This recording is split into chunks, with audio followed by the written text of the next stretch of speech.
Hello everyone and welcome to Walford Weekly, your weekly EastEnders podcast, where this week we'll be discussing the episodes released on the BBC in the UK from Monday the 14th to Friday the 18th of February 2022. And what a week it's been! And I wouldn't want to discuss it with anyone else other than my good chum Rob. Hello Rob! And hello to all our listeners, and me and Alex sincerely hope that everybody in our listeners up and down the country are okay after Storm Eunice blew its way through our country. A bit mad, wasn't it? A big old storm. Did you see that the roof of the O2 got blown off? I'm surprised they didn't update the EastEnders titles. They should have done, really, shouldn't they? Just like CGI a little hole in the roof or something. But it may not have been a great windy taste. It might have got a bit of an opinion from a few people, but I would have liked to see that. I mean, that would have been pretty cool. I'd have appreciated it. Yeah, I would have appreciated that too. There you go. Finger on the button. Now, Alex, this week I'd like to start things off maybe just a little bit differently. YouTube, comments and stuff we usually leave to the end, but I saw a comment on YouTube this week that I felt I needed to address with you, and it's a topic that me and you have discussed off camera many times. But our listeners are finally tuning into it. Not for the first time, but I feel it's time to address this properly. Okay.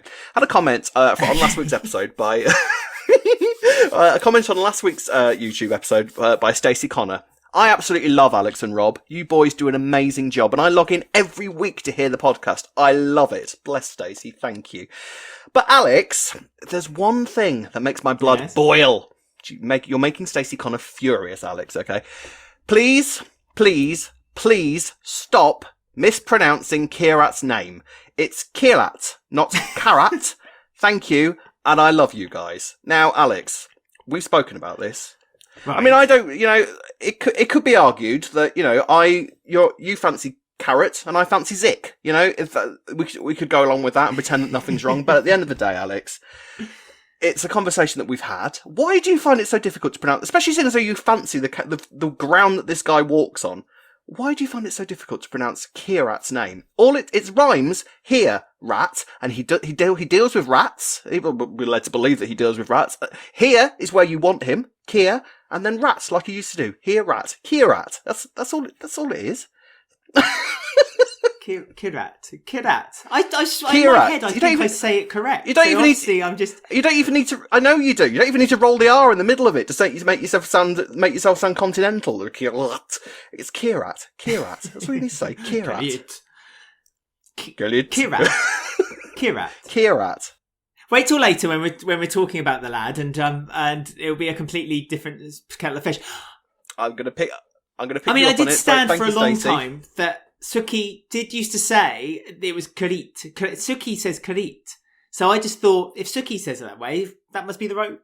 What did you say to me earlier when we were talking about something? Throw your cards in the ring, he said to me earlier. It's not a phrase at all. I heard something out the corner of my ear. Throw your cards into a hat. Throw your hat and okay, fine. But these are Alexisms, and people tune in to listen to them. Yes, so we love our Alexisms. I do it on purpose. We love our Alexisms. Maybe you don't, but maybe you do. But there you go. So let's see if we can correct that from future, because you're driving Stacey Connor absolutely insane, and we can't have Stacey Connor being driven insane. Well, I'm sorry, Stacey. Not on this podcast. No, Stacey, I wouldn't want to do that to you. I wouldn't want to drive you insane. Hey, something else we should briefly mention also is our 4th birthday. This episode. It's been 4 years since our very first episode came out. I do not recommend anyone listens to it because it is just a mess. I listened to the 10 minutes just to kind of remind myself. God, it's so funny. The things I used to do at the beginning of the episode, I was like, and here's the roundup of EastEnders. I was so serious. So official.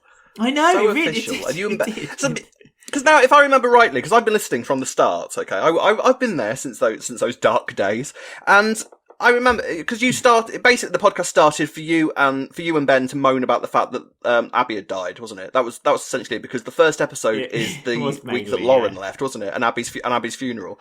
So if anything, we've been consistent with a podcast that is here to moan if we don't like something. As you well know. But we are also constructive. I like to say that we give good and we give bad. It's like, the analogy you give, it's like your best friend. You don't mind giving it a few jabs, a bit of bants, but at the end of the day, it's still your best friend. And so that's we love a bit of EastEnders, and we love our listeners and our viewers if you're watching this on YouTube. Yes. And we love that you join in with us every week. So your comments on YouTube, on our Twitter, our Instagram, when you email us, love them all. So please carry on doing that. All the details are at the end of the show, and hopefully here's to another 4 years. Although 4's not really an anniversary, is it? Maybe I should have made more of an issue about 5 years. Maybe next year we'll do a big thing. We'll have a cake and some pie poppers and something. I can't believe that you started an anniversary week and we've never realised this before. We were saying this before. As if we didn't know that the podcast Genesis was an anniversary week. Didn't have any idea about that. So hurrah! I mean, this was also an anniversary for a few deaths, and that's where we're going to start because Dotty laid some flowers down for her. Well, we say her dad. We're still not sure if Nick is her dad or whether Tom is actually her dad. She's still defying it, saying no. Nick will always be my father. Vinny also this week tried to organise a party for Dotty, which went very badly. Dotty decided that she'd have much more fun getting drunk and in the gutter. I do feel bad for Vinny, poor Vinny. I mean, he's trying his best. Little mini Vinny, he's trying his best. He's doing as best he can. Clearly, Dotty's only there for the convenience of getting free rent and, bed and board and kind of like being able to stay in that flat without him questioning it. Vinny still, though, is not kind of like seeing it. He's just like, he's adamant, no, Dotty can be fixed and I'm the one to fix him. No, will not. I mean, how did you feel about poor old Vinny and Dotty this week? Oh, I did feel sorry for him. It was one of those moments, wasn't it, that EastEnders does where you know that you can almost feel your toes curling before the scene even starts. And you knew that she was going to go mad at him in front of everybody the second that she entered, and she did that exact thing with aplomb. I think she was kind of more annoyed about the fact that he'd invited a load of complete strangers because nobody really likes Dotty. So she was, it was almost as though no one wanted to go. In fact, it wasn't even that nobody wanted to go, it's that he had genuinely nobody to turn to, did he, really? He couldn't get Dot from Ireland because June Brown's expensive. So he kind of invited a load of complete randomers with the source of the assumption maybe they'll get to like her and be her friend after the party. Bless. I mean, that's just naivety at its most endearing, isn't it, really? Fuzzy side. Yeah, so, yeah, Dotty doesn't react well to it, storms out, kind of leaves Vinny standing there and Keegan going, well, I told you so, mate, told you, but don't bother listening to me, that's fine. And then Dotty kind of grabs a bottle of vodka and just goes on a binge around the square, and does that thing where she'll just walk around, I don't know what she was doing, she was just sort of walking around the square, with just downing this bottle of vodka, and by the end of the episode, she is found kind of unconscious and cold by Rocky and Vinny and taken to hospital. Now, I did wonder where this was going, because I thought they were going to do something mad, like she needs an urgent liver transplant after downing one bottle of vodka, and it will turn out that Rocky's the only person that can provide it for her. But they didn't do that, fortunately. Well, they almost did, though, didn't they? Because then Rocky introduced his friend to Dotty, who then gave her an Alcoholics Anonymous card. It's like, no, she just had one night where she drank too much. I mean, don't you think this felt a little bit too... It's too PC, isn't it? It's too much. It's like, why do you really need to do that? Really? I mean, you know that EastEnders is full of alcoholics, but most of them don't know they're alcoholics, and Dotty should just be part of the crowd. I don't think it was... I didn't think that it was the show trying to send out a message to say that binge drinking is bad. Trust us, we've watched 38 years of EastEnders. We know that binge drinking is bad. Yes, and they're all binge drinking. Yeah, but I thought it was more just kind of Rocky going slightly overboard with the kind of trying to be caring and stuff. I didn't think it was necessarily the show trying to preach to us, if I'm honest, because what happens when the show's trying to preach to us about alcohol, because they do slow down dancing, and we have a shot where the camera's looking down on someone as they do a shot, and we look at that's when the show's in preach mode, and we didn't have that this week. So no, I think it was I think it was more of just a character moment with Rocky, if I'm honest. Okay, that's fine. It just wound me up a little bit because, like, is everyone on Albert Square suddenly going to become alcoholics? Where we've known the history of the show is that everyone does just drink a lot anyway. Like, whenever a problem occurs, a bottle's there. You would though, wouldn't you?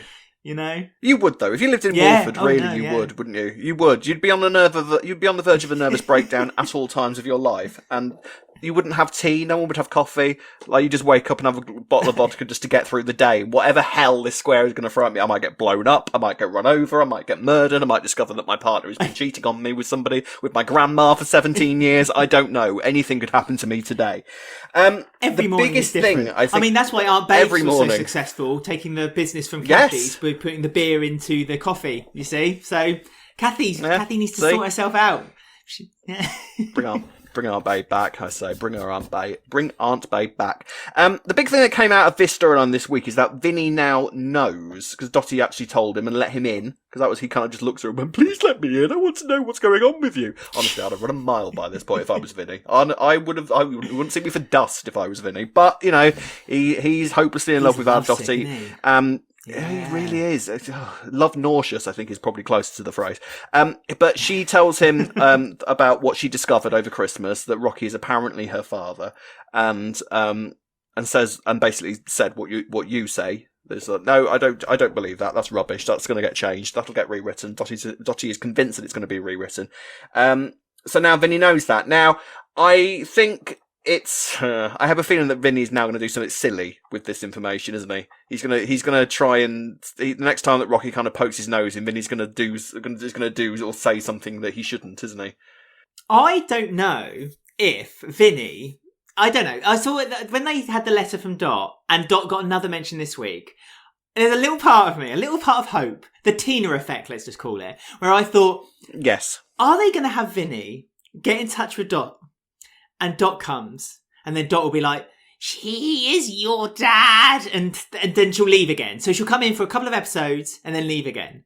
Will June Brown do that, do you think? Is it feasible? You reckon they're going to you reckon they're going to recast June Brown to the guy that played Gollum in Lord of the Rings, do you? That would be an interesting twist. I'd enjoy that. Yeah, as Gollum. Dotty, my precious. I know that you're desperate. We're all desperate for Dot to return. I don't think it's going to happen, though, Alex. I think, you know how you call it the Tina effect. We know how the Tina effect played out eventually. I don't want you to go through another year of thinking that Dot's going to return and then she doesn't.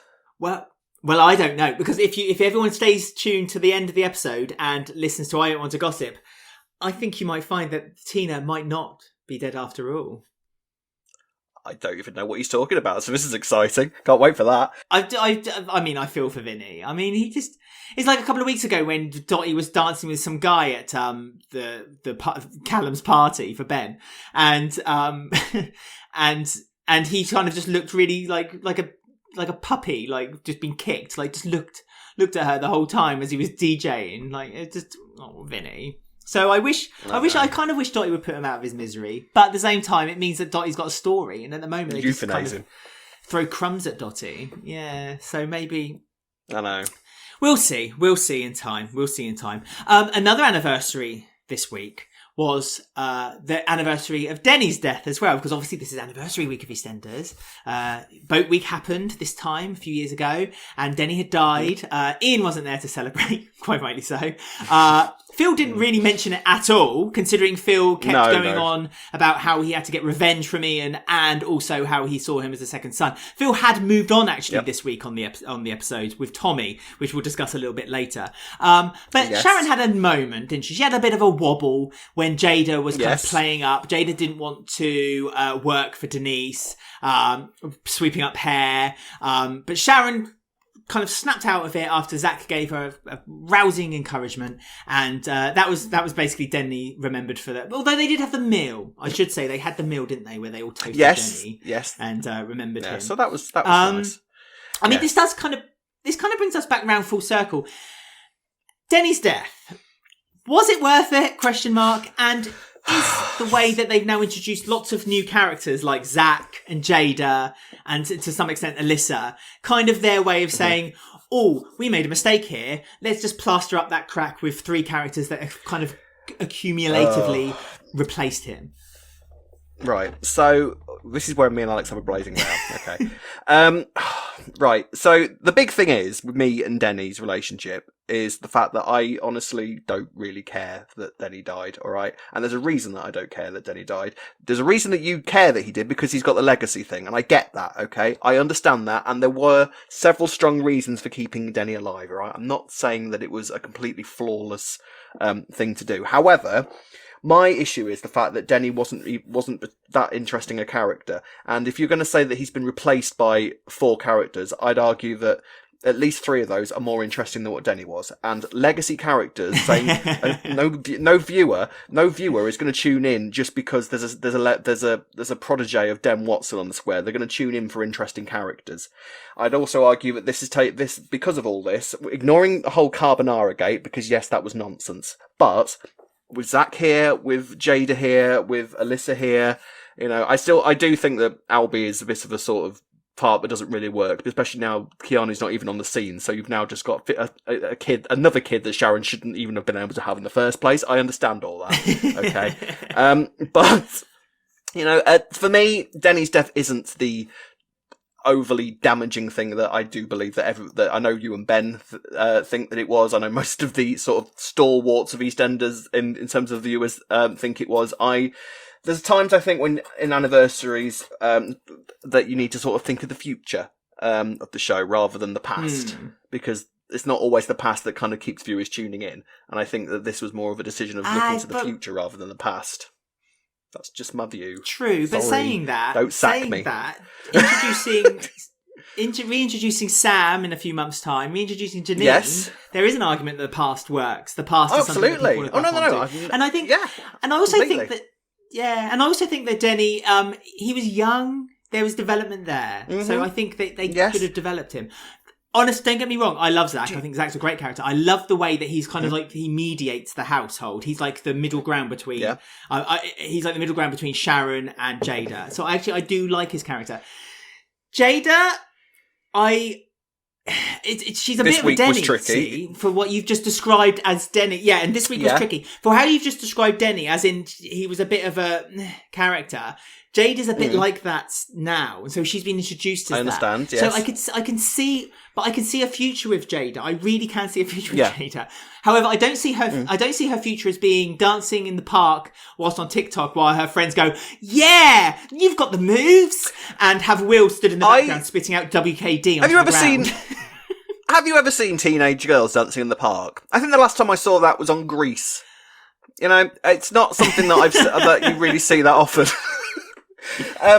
No, but you do. Yeah, you see it, and you do see people showing off on TikTok. Yeah. But at the same time, I'm not being horrible, and this isn't disrespectful to Jade or the actresses dancing. But let's be honest, anyone could have done what Jade was doing just then. She was just moving her shoulders around and swaying her hips left and right. That wasn't really TikTok worthy, was it? Well, I mean, we on Walford Weekly have always been amazed about what tweets we put out that sometimes blow up without us realising it. So you never know what's going to go viral, especially in lockdown, Alex. People have become entertained by very little things, and let's be honest, me and you have no idea how the youth of today works. Maybe that is a huge thing in the youth of today. I don't know. We are far from that era now, unfortunately. That's true. But then it seemed to me that nor did, to be fair, EastEnders when they showed that moment. I mean, was uncomfortable. Even as a... I mean, no, well... This is the thing, though. It's not even just EastEnders that does this. I remember I used to when I used to be a more vivid watcher of Corrie. They never got young people right either. It's like soaps don't know how to write young people. If it always feels right, I'd love to talk. Maybe they do act like that, but I don't think they do. This is the thing. I'd love to talk to young people and actually say, so watch a bit of your generation on the TV and tell me how representative that is of your actual community, because I don't think that was it. And you always know. Don't you? Like you knew that Jada's friends were going to be troubled the second they walked in. Because one of them was cocky and had a bit of a common accent, and you were like, well, I guess I can see exactly where this is going. She's going to be a terrible influence. And it turns out that she was, because as soon as these two friends arrived, Jada is persuading Will, who has gone an overnight transformation into a chavvy kid as well, into stealing from the Minute Mart. It's kids, isn't it? Well, this is the thing. When kids need to be kids on Albert's, when teenagers need to be difficult on soaps, this is what we get. This is as complicated and as vivid as they become. It is a bit awkward sometimes to watch. You kind of like, do people act like this, whatever age they are? Really? I did like that the way that Will distracted the shop assistant in the Minute Mart was to ask for a tin of baked beans. He scanned the whole shop and he was like, what's missing? Baked beans. I don't know. Well, she's taken over Honey's job, didn't she? She's. But you'd think that Honey would be able to say. You'd think that Honey would be able to say they're over there. Will, I know where they are. I used to work here. They're over there. I can see. And it's not like you went. You just. And to be fair, it's not like you go into the Minute Market and you're standing in Morrison's, is it? It's not that big. You could probably see anything that you want in the Minute Market just by standing in the centre and kind of doing a 360. Oh, there they are over there. You know. Also true is that the Minute Mark doesn't seem to have very full shelves either. It's like we've discussed this. It's a very empty shop now. It's a very minimalist, which is what Suki wanted. And it made me laugh because obviously having worked in retail, whenever someone says, "Oh, have you got anything out back?" baked beans for argument's sake, you don't just bring one tin out. You bring the whole package out so you can then restock the shelf. So you give the tin to the customer and then you give is that where I go the rest wrong? of the tins on the shelf. But then Ben. That's where you go wrong. But then Ben did remind me that because the Minute Mart literally has like one item on each shelf, then she probably was there just thinking that was the replacement and then put it down. That was it. Yeah, that was the replacement for the one that was missing. So that was funny. Yeah, it's like, oh god. Is that? Do you reckon that's how the Minute Mart's going to go? They're going to have a catalogue at the front of the store, and you just go right. 4, 6, 7, 5, 5, 5, and then they bring it further front for you. Yeah. Anyway, I love the relationship between Sharon, Zach, and Jada. And in the house together. And we said last week, I think it's nice that they have that unit together, and they are like a family, aren't they? Between them, I just like that. Yeah. I just like that a lot. This is what I mean when I say this is a whole new direction for Sharon, which I think was desperately. It's all right. All I'm saying is that this is what I mean when I say this. This is what Sharon needed, because for me, Sharon was starting to get stale, and you know, if Denny was still alive, would we not still be having, you know, Phil? In 20 years, if Denny was still around, we'd still have, you know, 98-year-old Phil and 21-year-old Sharon still having the same argument about Phil going, "Who's my son?" "No, he's not." "Yes, he is." And sort of Denny just sort of being pulled between the two. What would have changed in terms of stories if Denny had still been around? It's my only question. You know, and I'm fully prepared for the backlash that I know I'm going to get from this. I know what some of you are like. So I welcome it. Bring it on at me. But I think this is it, isn't it? This is your opinion. This is my opinion. I actually get what you're saying about the whole. It would perhaps have kept Sharon to be a bit stale. When you were saying that, I was kind of in my mind thinking, what if Denny and Jada was still and Jada and Zach had still been introduced with Denny? And I think that would have worked just as well. Actually, I do think that the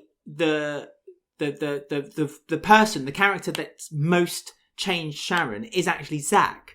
And I like that. Yeah. I like that her brother has kind of changed her in this way. Because no, he didn't. And I know for other reasons you love Zach too. But I am looking forward to seeing where this story goes. I just don't want as many.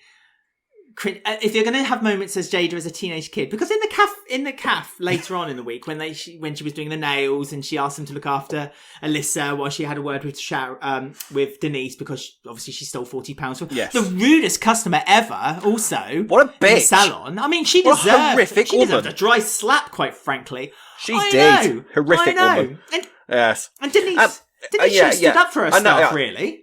She should have done instead of just sacking her immediately. Now that, yes, I know we've been a bit critical of, but what we were more critical, I think, of was just EastEnders' version of what young people do. However, with Jada as a whole, I thought there was a few more layers to Jada, I think, this week that we should probably cling on to. Well, when Sharon was, when I took her home, was like, "I'm not angry, I'm just disappointed." There was a moment where Jada's kind of walking up the stairs and you can tell she's disappointed. What do you hate? Go on. Well, what? When someone says that to you, "I'm not angry." No, I hate. No. Is that the worst? I hate when people say that to me. Yeah, when people say that to me. When people say, "I'm not angry, I'm just disappointed." That's such a mum thing to do. And that's what I mean. Sharon's mothering Jada, isn't she? So she's almost embraced Jada. Yeah. Get ready, Rob.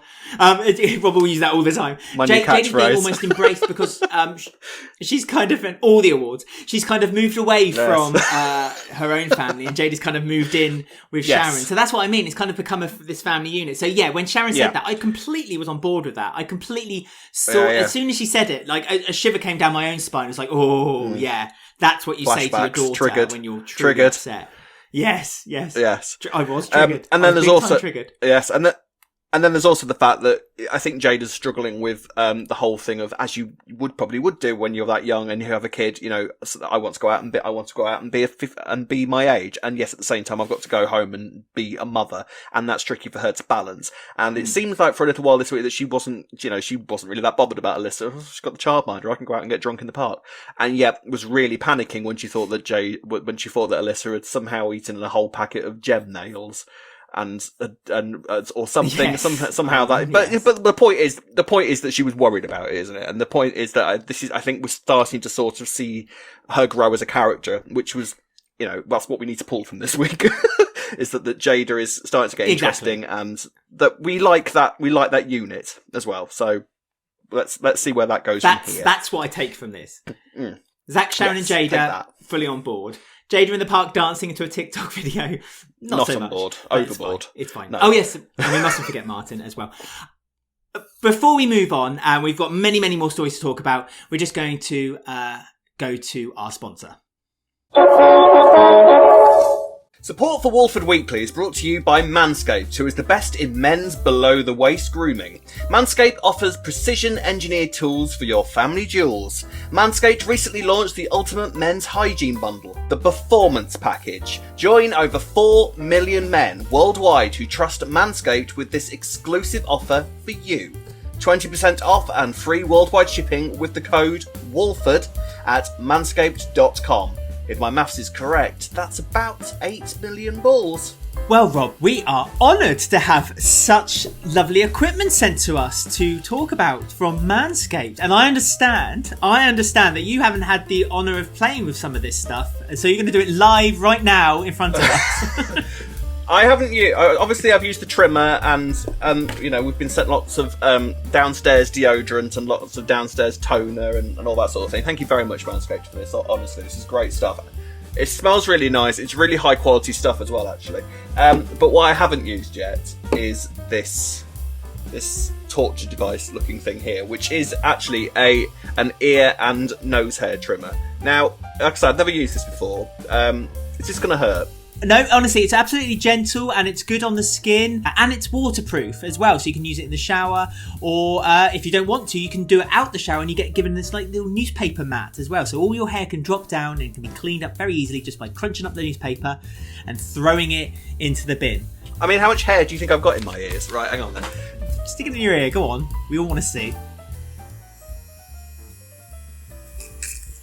Okay. Ooh.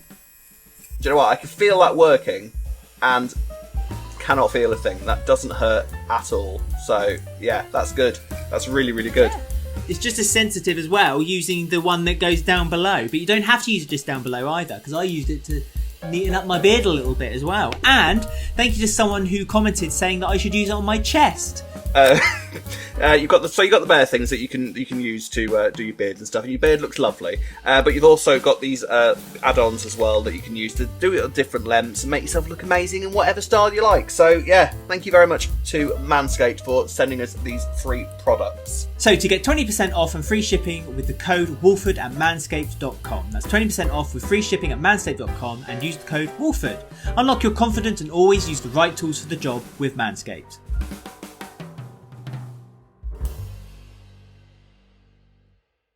Hello there and welcome back. Right, now, let's talk about Phil and his bonding session with Tommy this week. Because Kat and Phil have officially broken up. Kat flirted with the delivery man who called her some very unsavoury things, I must say, to his friend on the phone. Phil stood up to her without her even knowing. But the main thing is that Tommy has been found out by Phil that he's being bullied. Phil's not very happy about it and has now promised that he's going to pick him up outside the school gates. Because Tommy no longer plays on the football team, which I thought was a bit mad. I thought... No. Yes, but apparently Tommy literally got booted off the football team because of his ankle, which, fine, whatever. Yes, but he finally voiced his... Because Tommy has been clearly skiving off school for most of the past 2 weeks because of the incident with the kids a couple of weeks back with Scarlett. And he finally voices that to Phil this week, and Phil basically reacts in the way that we would expect Phil to react, where he goes, "All right, well, I'll come down, let me see and deal with me," which is exactly what Tommy wanted, and Tommy feels kind of content with that. Now, this is Phil being Phil, isn't it? This is how Phil is with kids. You'd think that Phil would learn. You would think that Phil would learn what the result is of him doing this with kids, but no. he basically implied telling young boys to man up. Yeah. Doesn't work. Yeah, and stick up for themselves, and you don't want to stick up for Scarlett, stick up for yourself more, clearly fight back. It's Phil's way, isn't it? And it's the Mitchell way. Eric Mitchell has so much to answer like for. Another soap. Doesn't he? Honestly, that man's more trouble dead than he was alive. He is. Indeed he is. I mean, yeah, we said this last week. What's Phil's plan here? Is Phil's plan to show up at the school gates, and when he sees Tommy being bullied, he's going to be like, right, just beat up these 13-year-old lads. 6 kids tied up, thrown in the back of a van and thrown into a warehouse for a week. No. That's what it's going to be. No. Yep, shenanigans we are not are coming. having heists. No more shenanigans. Although, well, we'll talk about it later on, but that was a plan for someone this week, wasn't it? When that was a plan. Yes. I thought, I enjoyed that. I thought that was a lovely little wink to perhaps the audience, perhaps even us. Who knows? I don't know if the writers listen to us, but if you do, good morning, EastEnders.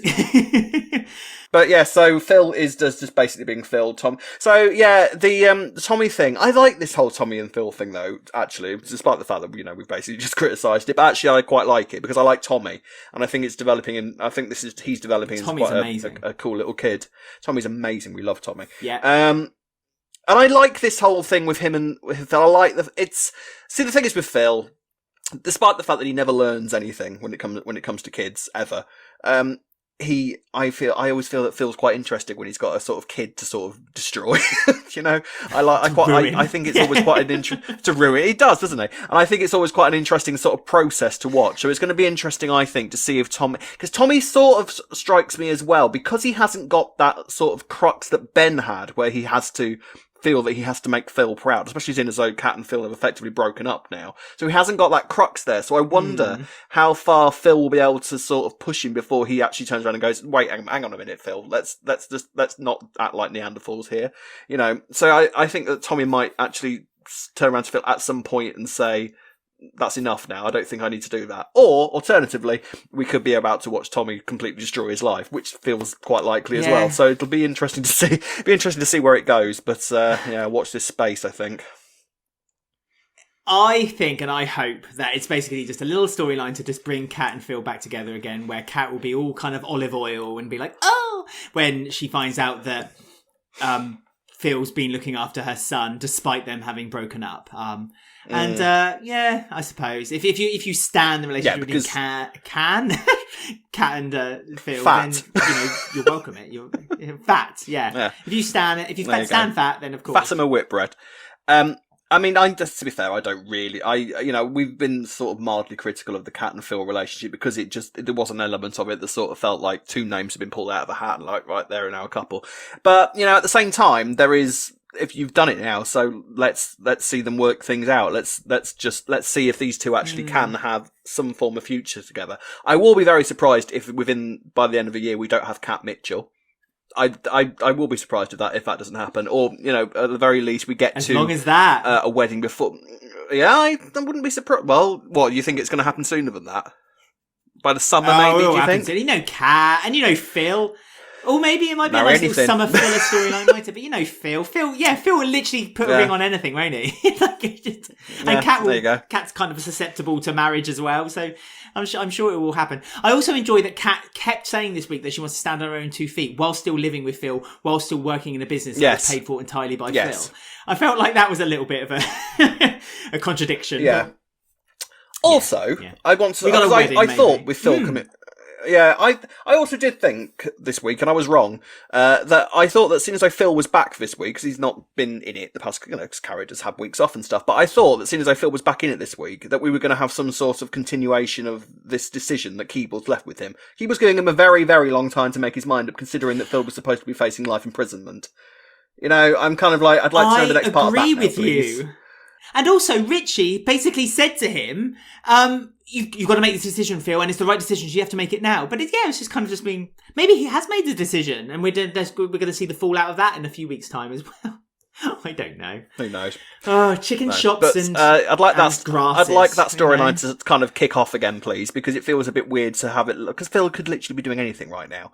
I've never understood this whole sort of, because they did it with Kush as well. Do you remember? Like, Kush was allowed to walk around for about 6 months before he was supposed to be deciding whether he was going to prison or not. Yeah. It just seems very weird that they could literally get away with anything in that time.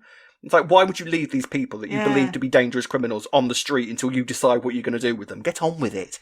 But maybe that's more of a statement about society rather than the EastEnders as a whole, but who knows? Maybe it's a reflection of a society. I suppose, and this is me defending the show, I suppose. With Kush's example, he waited up until the very moment he had his trial to then grass Ben and Phil. Yes. So maybe Phil's in the same boat. Maybe he's got until his trial to make the decision, and we just thought there was a degree of urgency to it because of the way Richie was talking and Keegan was talking. Maybe. And Kat was saying, and Sharon was saying, and everyone was saying to him. And Phil was saying. Them, and Denise. And Phil was saying, yeah. There you go. Let's see what happens next week. We got a young relationship blossoming between Jean and Harvey this week. And Jean has just gone full throttle into this relationship. She doesn't care. They went to London Zoo. They came back with cuddly toys. They had sex.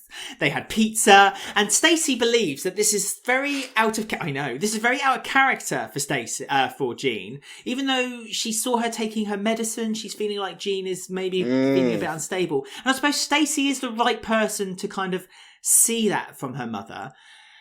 What do you think? Do you think it's just that Jean is in love and that she's over the moon? I have a theory. It might prove out to be wrong, but it's what I do. Okay. I wonder if, because we've seen Jean taking her medication as well. So we've seen that Jean is still on her medication, and she's a bit of a flighty woman anyway. So something as mad as a new relationship comes along, and the fact that she's still got the echoes of Daniel in her head telling her to be more Jean. This is what we've had so far from Jean is kind of what I'd expect from her, apart from the laundry bit thing, which we'll talk about in a minute.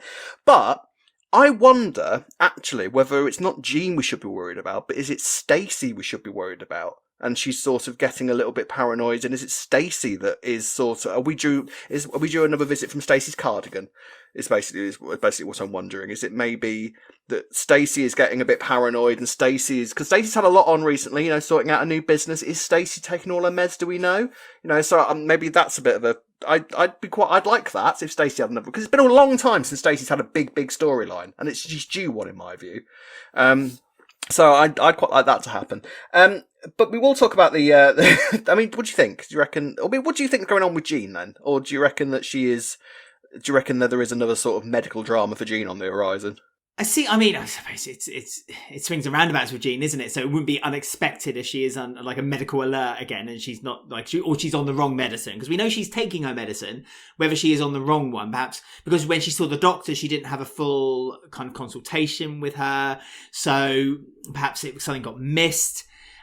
Stacey phoned the doctor, and they kind of eased her down. But honestly, I just think Jean's in love and Jean's happy again. And like when Jean gets happy, she does tend to get a little bit more, kind of, for lack of a better term, extreme. Yeah, exactly. Yeah. I mean, it was quite interesting that when they had that scene in the laundrette, and you've got all Harvey did was go out and sort of pick up some paperwork or whatever, and Jean starts admiring herself in the reflection in the washing machine. Then Harvey comes out, and Jean's literally writhing around on top of the washing machine, going "shag me," So maybe that was a slightly extreme version of Jean, but at the same time, I like this for Jean. I like that she's got this, and I don't mind at all if Harvey and Jean 100%. Decide to go at it like rabbits for the next 2 months. I like this because we like Harvey, and we were talking about how Harvey would fit really well into the Slater clan. if and when he ever gets left alone, because Dana might not be around forever, you know. Just a theory. But just a theory, that's all I'm saying. But I like it. But I wonder, I couldn't help wondering if it's maybe Stacey we should be watching rather than Jean in this thing. Because this is the thing, we've had a lot of medical dramas for Jean in recent years. So and it's been a long time since we've sort of really addressed Stacey's bipolar. So I personally, I'd keep an eye on Stacey. I might be talking absolute rubbish, but I wonder if that might be a possibility myself. Because I see that Stacey and Kheerat's relationships was starting to stumble forward, but then at the end of the week, Stacey kind of almost took a leaf out of Jean's book and then moved it forward a bit quicker because he was obviously playing it slow, kind of being the dashing handsome man that he is, kind of romancing her, giving her a longing kiss on her cheek. Oh, lovely. But she was this week, nope, I want to go on a date, I want to go. So, I don't know, it's weird, isn't it? Now you've thrown that idea about Stacey out there. I wonder if that could be something. And that would be subtle. That would be incredibly subtle. And that's what makes me think that it's not going to happen, because it's not exactly the subtle era, is it? Yeah, but I think that would be a really nice little twist, and it's one of those. But it's going to be one of those moments where, because I've a bit like the right wing extremist storyline, because I've thought of a great way to do that story myself, and I feel that it's wrong that it didn't happen that way. So this might end up being one of those things. Yeah. This might literally just be Stacey being just overprotective of Jean, and Jean might have something wrong with her. Who knows? But I think the only moment that we were really supposed to worry about June was the laundrette thing, because it just seems quite an odd thing to do, but at the same time, kind of within character for Jean, because like we said, Jean can be an extreme character at times without there being anything necessarily wrong with her. So I don't know. I think this. I don't know if this is just a little mini storyline for kind of Stacey just to be in overprotective mode, or whether this is the start of an actual story for sort of the Slaters. But I wonder if it's something to watch over the next few weeks, because it's tickled my interest, put it like that. Ooh, has it now? It's certainly interesting, and anything with Jean in, my love for Jean. Jean's one of my favourite characters on the show right now, and anything that gets Jean front, and so long. And again, we said this last week, they don't ride this out like the cancer storyline, where for months we were wondering whether Jean had cancer. Dare. I hope they wouldn't dare. I hope they wouldn't dare. No. Because there's other stories that have been ridden out far, far too long, past their expiry date, that should have ended months, nay, years ago. Should have just been flushed down the toilet, taken to the farm in the sky, where all the animals go to die. You know the story I'm talking about. Of course. Sorry, of course I do. I'm having a Jean moment. I'm being more Jean. I'm being more Jean, and we have to talk about Grey's story, and I use that term "have to talk about." So it continued this week. He's getting emails from the Grey, from Chantel, which is kind of pushing him. His anxiety out is making the dark side of Grey come out. In fairness, and all I would say is, in fairness, this story did seem to sort of go along at quite a pace this week, because we started off with Kheerat, drunk for a start of, and then sending, because he's still, I think, grieving Chantel, which I think is where his relationship with Stacey is going to sort of slowly derail. But he's still kind of grieving Chantel, so he gets drunk, and I don't know how he had Chantel's email address. I can't remember when we learned that he got that, but you know what? He made a new address. He made a new address. Ah. Oh, well, fair enough then. I was going to say, and it just so happened that Chantel_Atkins was still available. So, was available? Like it always is. That's nice. I know. Don't you love it when a plan comes together? I know. How useful. So he starts sending, yes, like you say, he starts sending Grey these emails. Which I'm not going to lie, I was quite enjoying seeing Grey squirm and Kheerat have this sort of moment of like doing one of those nice moments where Kheerat will be hiding in a dark corner of the square whilst Grey stands on his. He was having great fun, sort of tormenting Grey this week. And to be fair, tormented Grey is quite fun to watch, because he's doing it for us essentially. He's doing the Lord's work. However, what this does is sort of stress Grey out quite momentously. until he slams Chelsea's hand in a drawer, which looked quite painful. Again, this is the thing. Chelsea knows what she's getting herself into with this. So I'd like to sort of go into Chelsea's mind a little bit with this now, because she's in quite that sort of unique position, which is, I'm trying to be as complimentary as I can here, because we can't always moan. And quite a unique position with this storyline is the fact that we've got a character who's in an abusive relationship that knows what sort of relationship she's in before the abuse has started, and now the abuse has started officially. That's true. I'm kind of interested to see where Chelsea goes with this, and especially the fact that she had to have her hand bandaged. And Gray wasn't doing the whole sort of sorry thing either. So Gray has sort of derailed any sort of he's gone against any sort of pretense that he had, especially with Chantel, where he's kind of like, yeah, I'm sorry. He's like, no, well, you were clumsy, weren't you? Fancy putting your hand there when I was slamming it shut. What a clumsy cow you are. And Whitney sees her hand, sort of immediately works out what's gone on. Chelsea doesn't argue against it, but just kind of runs out. So now Whitney and Kheerat are aware that this is now starting again, so they've now got to sort of fast forward their plans further. Kheerat, Gray is suspecting Whitney of sending the emails, understandably, I think, because Whitney is going in all sorts. But I did think that when Gray kind of cornered Whitney in the square and sort of said to her, "What did you mean that about your feelings for me?" I swear there was a moment in Whitney's eyes where she's kind of just went, "Yeah, actually, yeah. Why did you you know what I mean? There was a brief moment of that. I was like, "Don't you dare, Whitney." Well, I hoped at that point that she was maybe playing the game again. She thought, "Oh, hang on, this is a moment where I could maybe get an in." That's what I thought, and so yeah, because ultimately that was Whitney and Kheerat's undoing, if you think about it, because then Karen saw them both talking in the pub later on, and she then relayed that message over to Gray, and Gray was like, well, hang on, so Whitney was lying the whole time, Kheerat was lying the whole time, they're up to something. And then put two and two together and ultimately worked out, obviously, that the emails must be coming from them two. So their plan has kind of fallen down again. So not only was their plan more damaging for poor old Chelsea, because it kind of basically let the animal out of the cage, but also now he knows what they're up to. He's gonna obviously try to seek revenge out from them as well. So before we start recording, you actually said to me, do you not think this could now be the end of his storyline? Could this now be the road with the path crawling towards it slowly? Is this the ultimate demise now of Gray? It feels now that everything's out in the open. Yeah, it did. Yes, it felt because he's worked out that Kheerat and Whitney know what happened to Chantel. Okay, so I mean, there's two ways it's going to go. One of which is this being the final road to the end, crawling there so slowly, or another option that we need to briefly discuss the possibility of is that we've been saying for a little while that maybe Gray has one more murder left in him. And I hate to even birth the possibility, Alex. All right, I hate to even birth the possibility.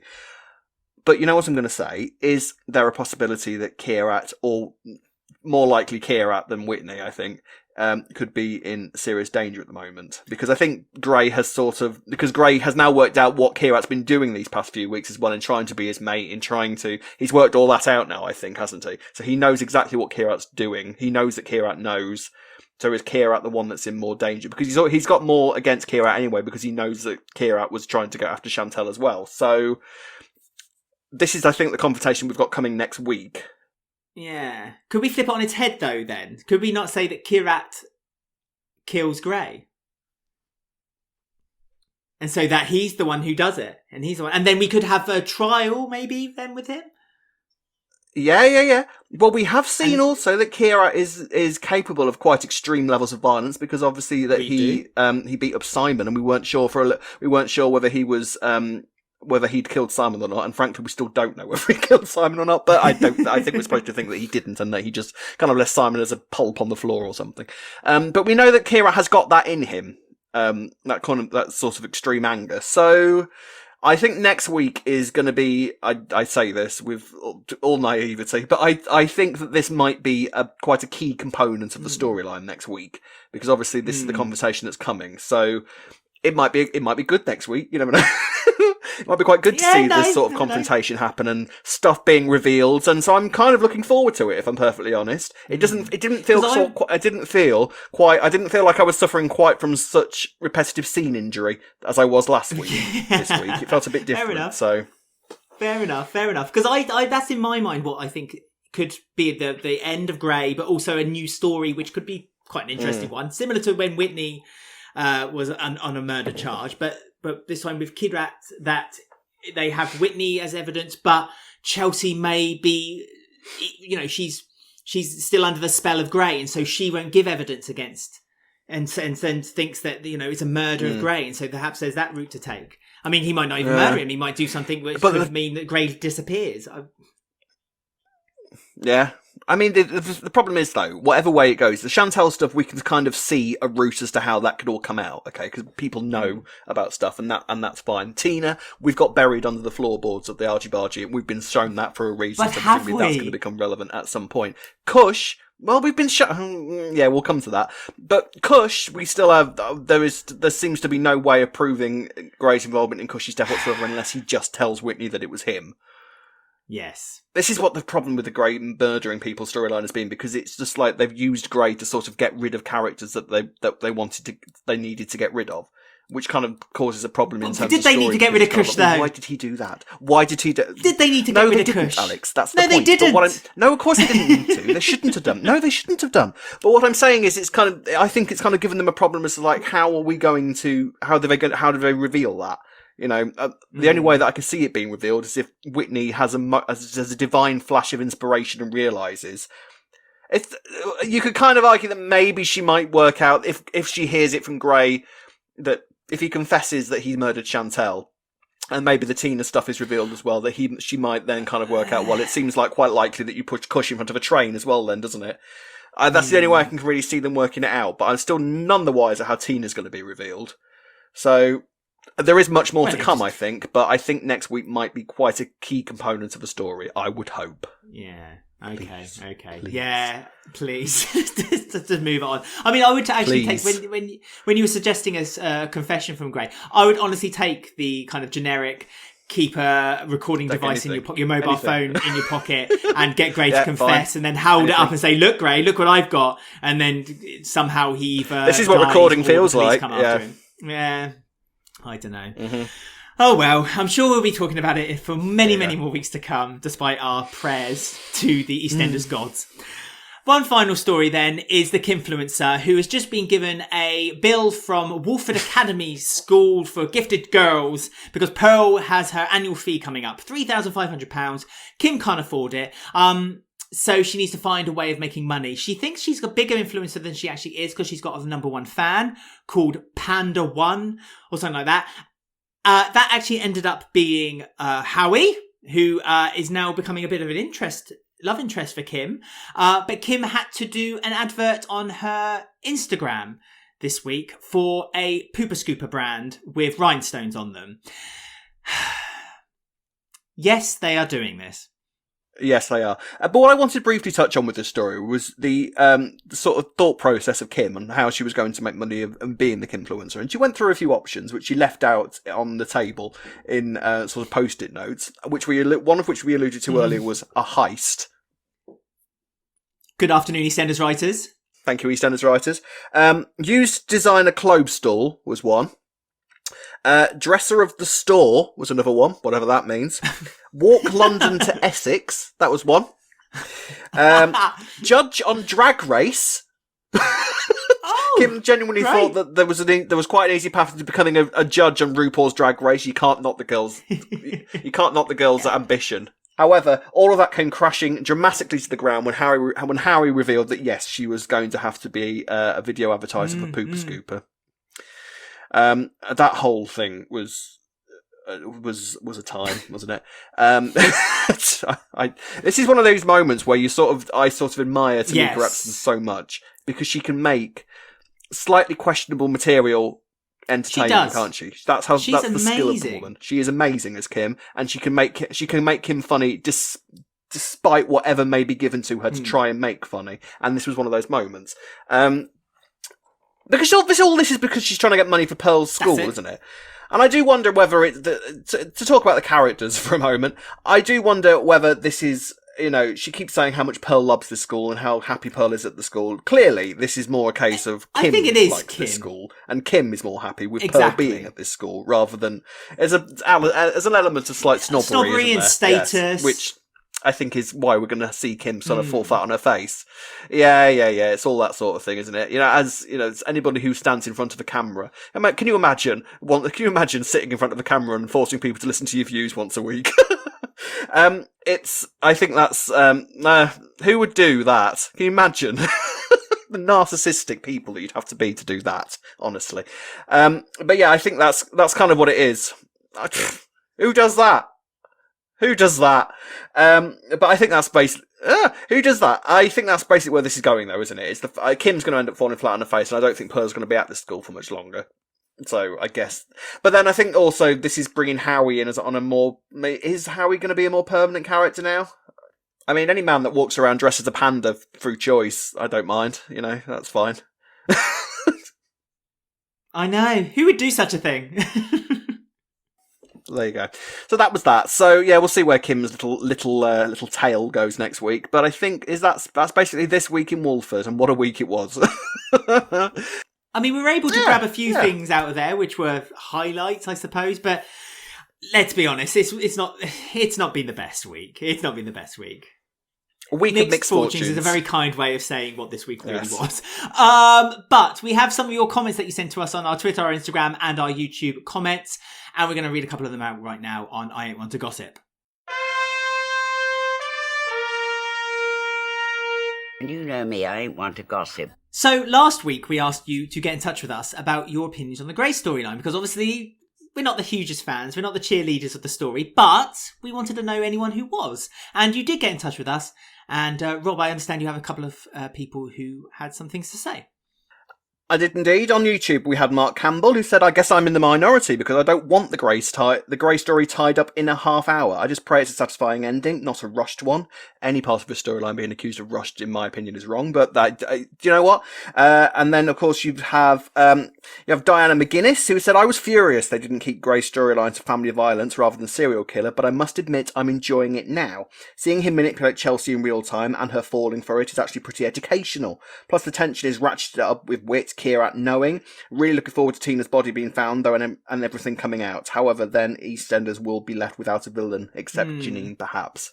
So, and there was a few others as well. So the Grey storyline isn't universally hated, and this goes back to what we were saying last week about if me and Alex both don't like something, and Ben, who kind of looks after our social media for the majority of the time as well, doesn't like something. If all three of us are kind of against a story, that can get quite heavy sometimes. So it's good if you don't agree with us at any time, please do let us know in the comment section below. This is a community, and our opinion is just two people having a rant on a podcast. Yeah. It's entirely subjective, so let us know whenever you disagree with any of our opinions. Yeah. I mean, I just want to follow up also the first comment where he said he didn't want it wrapped up in half an hour.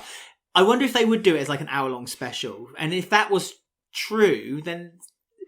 Well, we should be so lucky. But if that was true, then surely that would indicate that we're going to be looking at Christmas, New Year time. Because they don't tend to do hour-long specials. They used to do them on bank holidays, but they don't so much anymore. But the other thing is that I have to say that I do like the story with Chelsea and Whitney. It's the Grey part I don't like so much, which is weird. So the Grey story is obviously, we call it Grey story. Yeah, but the part with Chelsea and Whitney is fine with me, actually. I enjoy those parts. It's just the Grey part I don't like so much. Yeah, and the thing is, I quite like the sort of history between Kheerat and Grey. I quite like that. That's quite interesting. The fact that Kheerat has slowly worked out that he killed the woman that he clearly loved. It's just, for me, the whole point, the only reason this storyline ever really went wrong is when they decided to turn Grey into name a serial killer from any soap opera and started killing people just to kind of sort out a few actors that they needed to get rid of, is how it came across, and that's where the storyline sort of derailed for us. We have one more comment, which was in our Instagram from Jimmy in Manchester. Him and his partner. Hello to you both, because I understand you both listen on a Sunday whilst having your coffee. And you wrote to us saying, My partner and I listen to all your podcasts, but occasionally I have to pop out of the room to make coffee, so apologies if this has already been discussed. Do you think that maybe the dead hand seen below the argy-bargy was not Tina's? I remember Gray hiring that homeless woman and dressing her up in Tina-esque clothing to pop up and shoplift in Maidstone. Is there any chance that he offed the homeless woman as well, or instead, and hid her body beneath the restaurant? I seem to remember some deliberate lingering on wrapping paper when he binned Tina's body and didn't see any in the argy-bargy. Still holding on to hope that Laura and Tina are working on getting Gray down. My sincere hope is that this will all come to an end on International Women's Day on the 8th of March. Thank you again for your comment. Really cool comment. So this is what I've been saying throughout the show. Yeah, International Women's Day makes a good time to kind of have the comeuppance for Gray. But I've seen a few people on Twitter also mention that they don't think that body is Tina's. Yes, I have seen that. I do wonder if you're on the same boat as us and just kind of desperately clinging to the to the hope. The thing is like what I've always thought about Tina is that Tina's death has always been the one that kind of stuck out as not making that there was still stuff to be answered about Tina's death. And I still think that there's stuff that doesn't make sense in Tina's death, that how we've got to this point. And I do remember that woman. And it's perfectly possible that if she was homeless, she might have just been squatting in the argy-bargy and, you know, for whatever reason, died. You know, homeless people sadly do die in, like, the cold or whatever, and she could have just passed away quite soon after after Gray did whatever he needed to do. So there is that possibility. I don't know, though. Are we just clinging on to something desperately that she might still turn up suddenly and just sort of bring the whole thing to its... Because Tina knew everything as well, didn't she, about Chantel? So are we just kind of desperately clinging to something? She knew the whole kit and caboodle. That's why she died. I don't know. I still think there's a possibility there. There's still a possibility that Tina could still be alive. And if they chose to kind of... If their plan was always that Tina had died, and that is Tina's body under the argy-bargy, there is a get-out clause there for them. That's all I'm saying. That's all I'm saying. Hashtag Tina's alive. That's all I'm saying. Get it trending. Well, we will find out. So thank you for all your comments. As per usual, do keep them coming in, and you can do that by following us on Twitter and Instagram at Walford Weekly. You can find us on Facebook at Walford Weekly Podcast. On YouTube, don't forget to like, subscribe, click the bell to get notifications about our spoiler videos, and you can listen to us on Apple, Podbean, Spotify, or any of your favourite podcast sites. Please do email us at robwalfordweekly@gmail.com or alexwalfordweekly@gmail.com. Rob, I have a confession. Yes. What? I still haven't checked my email. So, as usual, if you want to get in touch with me... I didn't think you would have done. I'm not surprised. Get in touch with me on the Instagram or the Twitter. A couple of people have got in touch with me on Instagram. So, people are learning. So, it's a steep learning curve. But just remember, I never check my email. Okay. Am I going to have to change my end spiel that I've had for nearly 50 episodes now? Is that going to have to change? I think it might do, won't it? I might have to rewrite it just because you can't look at your emails. Maybe do it. Maybe do it on the 5th anniversary. We'll have a look. Yes, we'll have a look. We'll have a revamp. Until next week, please join us again next week. Who knows what we'll be discussing? One thing you can say about EastEnders is that every week is different. Until then, it's goodbye from me. And it's goodbye from him. Goodbye. Very well. See you next week. Bye.